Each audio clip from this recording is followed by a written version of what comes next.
Belakangan Danantara menjadi perbincangan publik. Kata ini viral di tengah-tengah efisiensi anggaran yang dicanangkan pemerintah. Usut punya usut, Danantara merupakan badan pengelola investasi yang digarap Presiden Prabowo Subianto. Danantara diharapkan bisa memajukan perekonomian negara. Lantas, seperti apa informasi lengkap soal Danantara ini? Badan Pengelola Investasi, BPI, Danantara akan resmi diluncurkan pada 24 Februari 2025. Danantara sendiri merupakan singkatan dari Daya Anagata Nusantara. Ini dibentuk untuk mengoptimalkan kekayaan negara melalui investasi strategis. Presiden Prabowo menjelaskan bahwa tujuan pembentukan Danantara adalah untuk mengoptimalkan pengelolaan aset negara melalui konsolidasi dalam suatu dana investasi nasional. Danantara adalah konsolidasi semua kekuatan ekonomi kita yang ada di pengelolaan BUMN.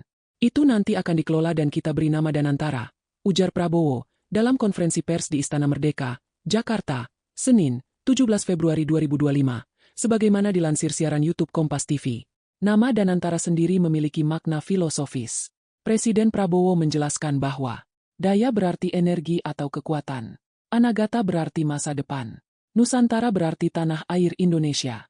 Dengan demikian, Danantara mencerminkan kekuatan ekonomi yang menjadi energi masa depan Indonesia. Sebagai badan pengelola investasi, Danantara akan mengelola aset negara untuk membiayai proyek-proyek strategis. Pemerintah menargetkan aset yang dikelola mencapai lebih dari 900 miliar dolar AS, sekitar 14.000 triliun rupiah. Sementara itu, investasi awal yang disiapkan mencapai 20 miliar dolar AS, sekitar 325,8 triliun rupiah.